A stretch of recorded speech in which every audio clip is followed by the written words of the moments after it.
4장. 집더미에 누웠지만 잠은 오지 않았소. 그날 일을 떠올렸어요. 가장 놀라운 것은 이들의 점잖은 태도였소. 이들과 함께 어울리고 싶었지만 엄두가 나지 않았소. 야만적인 마을 주민들에게 당한 푸대접을 잊을 수 없었으니까. 장차 어떤 행동을 취해야 할지 곰곰이 생각해 보더라도 당장은 헛간에서 이 가족들을 지켜보면서 마을 사람들이 왜 그렇게 행동했는지를 찾아봐야겠다고 결심했소. 다음날 아침 식구들은 해 뜨기 전에 일어났소. 아가씨는 집을 정돈하고 아침을 준비했고 청년은 식사를 하고 집을 나섰지. 전날처럼 일상이 지나갔어. 청년은 집 밖에서 온종일 일했고 아가씨는 집 안에서 갖가지 힘든 일을 돌보았어. 노인은 악기를 연주하거나 생각에 빠져 한가로이 시간을 보냈소. 노인이 앞을 보지 못한다는 사실을 곧 알아차렸지. 이 집 아가씨와 청년이 덕망 있는 노인을 향해 보이는 애정이나 존경을 뛰어넘을 만한 것은 없었소. 이들은 노인에게 필요한 모든 작은 일까지 사랑과 존경을 담아 돌보았고 노인은 차에 가득한 미소로 이들에게 보답했소. 하지만 이들의 행복은 완벽하지 않았소. 청년과 아가씨는 종종 다른 곳에 가서 우는 것 같았어요. 이들이 불행한 이유는 알 수 없었지만 나 또한 마음이 아팠소. 이렇게 사랑스러운 이들이 불행하다면 나같이 불완전하고 고독한 놈이 비참하다 해도 그리 이상할 건 없었지요. 그런데 이 점잖은 사람들은 대체 왜 불행했을까요? 마음에 드는 집, 그러니까 내 눈에는 그렇게 보였어. 마음에 드는 집이 있고 온갖 사치를 다 누리는데 추울 때 몸을 덮여줄 불과 배고플 때 먹을 맛난 음식이 있는데 말이요. 게다가 근사한 옷을 입고 있는데 무엇보다 함께 살며 대화를 나누고 매일 사랑과 다정함이 깃든 눈빛을 주고받고 있는데 말이요. 이들의 눈물은 무엇을 뜻하는 것이었을까? 이들은 정말 고통을 표현하고 있었던 걸까? 처음에는 질문의 답을 찾지 못했소. 하지만 주의를 계속 기울이고 시간이 지나면서 처음에는 몰랐던 많은 일들을 알게 되었소. 상당한 시간이 지난 후에야 나는 이 다정한 가족이 불행했던 원인 중 하나를 발견했소. 바로 가난이었소. 이들은 몹시 고통스러울 정도로 빈곤에 허덕이고 있었소. 이들이 먹는 영양분이라고는 집 마당에서 나는 채소와 암소 한 마리에게서 얻는 우유가 전부였소. 겨울에는 소에게 먹일 꼴을 구하지 못해 그나마 우유조차 거의 나오지 않았소. 내가 보기에 이들의 굶주림은 아주 심한 것 같았지. 특히 아가씨와 청년이 더한 듯 했소. 노인 앞에만 음식을 놓아드리고 자신은 아무것도 먹지 못할 때가 허다했소. 나는 이런 다정함에 큰 감동을 받았소. 그동안 이들이 저장한 식량 일부를 나 먹자고 밤에 훔쳐왔는데 그런 행동으로 이들에게 고통을 준 것을 안 다음에는 도둑질을 그만두고 근처 숲에서 구한 산딸기와 견과류, 뿌리 열매로 근근히 허기를 채웠소. 이들의 고된 노동을 도울 수 있는 다른 방법도 찾았소. 가족이 쓸 땔감을 모으러 청년이 많은 시간을 써야 한다는 것을 알아내고는 밤에 그의 연장을 가져다가 사용법을 신속히 알아낸 다음 여러 날 쓸 수 있는 땔감을 집에 구해다 주었소. 땔감을 모아왔던 첫날 아침에 문을 열고 밖에 땔감이 쌓여있는 모습을 본 아가씨가 몹시 놀랐던 기억이 나오. 아가씨가 크게 뭐라고 말하자 청년이 왔고 그 또한 놀라워했소. 그날 청년은 숲으로 가지 않고 집을 수리하고 마당을 돌보면서 시간을 보냈어요. 나는 그 모습을 흡족한 마음으로 봐왔소. 나는 점차 훨씬 더 중요한 것들을 발견해 갔소. 이 가족이 명료한 소리와 감정을 서로에게 표현한다는 것을 알게 된 것이요. 그들이 하는 말 때문에 듣는 사람은 마음과 얼굴의 즐거움이나 괴로움, 미소나 슬픔을 짓는 것도 알았소. 정말 신성한 알미였소. 나도 그것들을 알고 싶다는 열망이 강렬해졌소. 하지만 말을 해보려 할 때마다 좌절했소.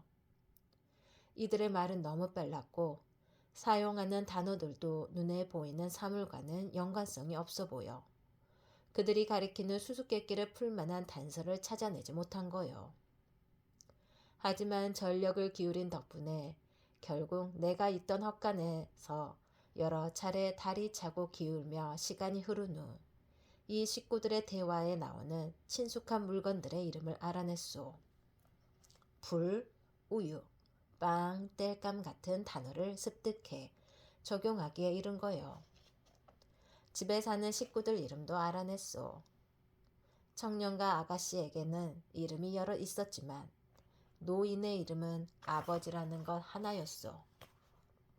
아가씨는 누이 혹은 아가타로 불렸고 청년은 펠릭스, 오빠 혹은 아들이라 불렀소. 이 소리 각각에 적용되는 개념을 알고 발음할 수 있게 되었을 때 느낀 환희는 이루 말할 수 없었소. 좋은, 사랑하는, 불행한 것 같은 몇몇 단어도 식별했지만 아직 이해해서 적용할 정도는 아니었소. 겨울을 이런 식으로 보냈소. 이 가족의 점잖은 태도와 아름다움 덕에 나는 이들에게 큰 애정을 품게 되었다오. 이들이 불행하면 나도 우울했고 기뻐하면 나 역시 그 기쁨에 동참했소. 이들 외에 다른 사람은 거의 보지 못했소. 혹여 다른 이가 찾아오면 그 거친 태도와 무례한 발걸음 때문에 내 친구들의 품행이 얼마나 고귀한 것인지를 새삼 더 느끼게 되더이다. 노인은 자식들의 기운을 북돋아 주려고 애쓰는 것 같았어요. 가끔 그들을 불러 슬픔을 떨쳐버리라곤 했소. 쾌활한 억양과 선한 표정으로 말하는 노인을 보고 있으면 나조차 기분이 좋아졌소. 아가타는 존경하는 마음으로 아버지의 말에 귀를 기울였고 이따금 눈물이 차올라도 아버지 모르게 닦으려 애썼소. 아버지의 간곡한 격려를 들을 때면 아가씨의 얼굴과 말투는 좀 더 명랑해지는 것 같았소. 하지만 펠리스는 그렇지 않았소. 그는 식구들 중에 가장 슬픔에 차 있었어요. 아직 미숙했던 내 감각으로 보더라도 그는 식구들보다 더 깊이 아파하는 듯 보였소. 얼굴에는 수심이 더욱 차올랐지만 목소리는 누이보다 훨씬 명랑했어요. 특히 노인한테 말할 때 그랬소. 이 다정한 사람들의 성향을 사소하게나마 드러내는 사례는 셀 수 없이 많았소. 펠립스는 가난하고 궁핍한 살림살이에도 아직 눈천지인 땅속에서 살며시 몸을 내민 하얗고 작은 촛꽃을 따다가 좋아라 하며 누이에게 주었소. 아침 일찍 누이가 일어나기도 전에 우유 짜는 곳까진 가는 길에 쌓인 눈을 싹 치워놓고 우물에서 물을 길어다 놓고 별채에서 땔감을 들여다 놓았소. 청년은 별채의 땔감이 보이지 않는 손에 의해 늘 그득히 쌓여 있는 것을 보면서 매번 놀라는 눈치였소. 낮에는 인근 농부의 일을 해주기도 하는 모양이었소. 나갔다가 저녁 때나 되어서야 들어오는데 땔감을 들고 오지 않았으니까요. 또 다른 때는 마당 일을 하기도 했소. 하지만 서리가 내리는 계절에는 할 일이 거의 없어서 노인과 아가타에게 책을 읽어주곤 했소. 처음에는 책을 읽는다는 게 뭔지 몰라 어리둥절했지만 펠리스가 책을 읽을 때는 말할 때와 같은 소리를 많이 낸다는 것을 점차 알게 되었소. 자신이 이해한 말의 기호들을 종이 위에서 찾아내는 것이라곤 짐작할 뿐이었지요. 그러자 그 기호들을 알고 싶다는 욕망이 욕구쳤어요. 하지만 기호가 상징하는 소리조차 알지 못하는데 그게 어떻게 가능했겠소. 온 힘을 기울여 알아들으려고 했지만 대화를 따라갈 정도는 아니었어. 그래도 내 지식은 눈에 띄게 나아졌지.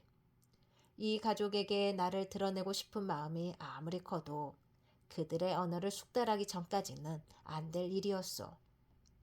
그들의 언어를 알면 혹여나 내 흉한 외양을 넘어갈 수도 있다고 생각한 거요. 내 외모가 기형적이라는 사실 또한 이들의 대조적인 외모를 끊임없이 보면서 알게 된 것이요. 이 가족의 완벽한 외모에 나는 경탄했소. 그 우아함과 아름다움과 섬세한 얼굴. 하지만 맑은 연못에 비친 내 모습은 얼마나 끔찍했던지. 처음에는 깜짝 놀라 뒷걸음쳤소. 물에 비친 모습이 진정 나라는 것을 믿을 수가 없었소. 하지만 내가 그렇게 무시무시한 괴물이라는 것을 실제로 확인하자 쓰디쓴 실망감과 억울함이 몰려왔소. 그때는 제대로 알지 못했소. 이 비참하게 흉한 몰골이 어떤 치명적 결과를 낳을지 말이오. 볕이 따뜻해지고 날이 길어지자 눈은 자취를 감추었고 헐벗은 나무들과 검은 땅이 눈에 보였소. 펠리스는 이때부터 일거리가 더욱 많아져 당장 덮칠 듯했던 기아에 대한 우려는 사라졌소. 나중에 알게 되었지만 이들이 먹는 음식은 거칠긴 해도 건강에 좋은 것이었고 양도 넉넉히 구할 수 있었소. 밭에서는 종류가 다른 채소가 자라기 시작했고 식구들은 그걸로 양식을 삼았소. 계절이 깊어가면서 이들은 나날이 안정되는 듯 했소. 매일 정오가 되면 노인은 아들을 의지해 산책을 했소. 비 올 때는 피했소. 하늘이 물을 쏟아부어 대는 것을 비라고 부른다는 것을 알게 됐소. 비는 번번이 내렸지만 강풍의 땅은 금세 말랐고 계절은 전보다 훨씬 더 쾌적해졌소. 내 헛간 생활은 늘 같았지. 아침에는 옆집 식구들의 거동을 지켜보다 각자 일을 하러 흩어지면 잠을 잤어요. 나머지 시간에는 친구들을 관찰하며 보냈소. 식구들이 자러 들어간 후에 달빛이 조금이라도 있거나 별이 반짝이면 숲에 들어가 내가 먹을 식량과 집에서 쓸 때감을 모았어요. 돌아오는 길에는 필요할 때마다 식구들이 오가는 길에 눈을 치웠고 펠리스가 하던 일을 본대로 했소. 나중에 한 일인데 이들은 보이지 않는 손이 해놓은 이런 수고에 상당히 놀라더군요. 이런 일이 있을 때 이들은 정령이나 놀랍다라는 말을 했지만 그때는 무슨 뜻인지 몰랐어요. 내 사고도 더욱 활발해졌고 이 사랑스러운 사람들을 움직이게 하는 동기와 감정을 알아내고 싶다는 마음이 간절해졌소.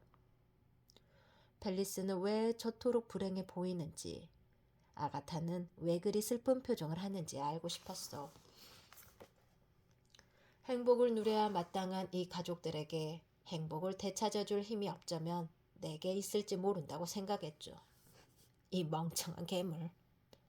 잠자거나 헛간을 비울 때도 자애로운 눈먼 아버지, 상냥한 아가타, 그리고 뛰어난 청년 펠리스의 모습이 스쳐 지나갔소. 나는 이들을 우월한 존재로 존경했소. 이들은 미래의 내 운명을 결정할 사람들이었지. 이들에게 나를 소개하고 이들이 나를 맞아주는 상상을 수천 번은 했다오. 나를 보면 혐오감이 들겠지만 내 점잖은 태도와 호감을 자아내는 말로 먼저 호의를 얻고 나면 그 다음에는 사랑받을 수 있을 거라 생각했소. 이런 생각들로 잔뜩 달떠 언어를 습득하는 일에 새삼 더욱더 매진했소. 내 몸의 기관들은 몹시 좋아했지만 유연했소. 내 목소리는 달콤한 음악을 방불케 하는 식구들의 목소리와는 딴판이었지만 아는 단어들은 그다지 어렵지 않게 발음할 수 있었소. 마치 우화에 나오는 당나귀와 애완견 이야기와 흡사한 상황이었소. 하지만 태도는 거칠어도 애정어린 의도를 가진 순한 당나귀라면 구타와 저주보다는 나은 대접을 받을 만한 가치가 분명히 있소. 봄의 상쾌한 소나기와 따스함에 땅의 모습은 확 변했소. 땅이 변하기 전에는 동굴에 숨어 있는 것 같던 사람들이 여기저기로 흩어져 다양한 견장일을 하기 시작했지요. 새들은 더 쾌활하게 지저귀고 나무에서는 잎사귀들이 터져 나오기 시작했소. 낙원처럼 행복한 대지. 바로 얼마 전까지만 해도 우물하고 축축하고 병색이 완연했던 땅이 이제는 신들이 살기에도 손색 없는 곳이 되었소. 자연의 매혹적인 풍광에 내 영혼은 잔뜩 들떴소. 과거는 기억에서 지워지고 현재는 평온했으며 미래는 희망과 환한 햇살과 기쁨을 향한 기대로 금빛 찬란했다오.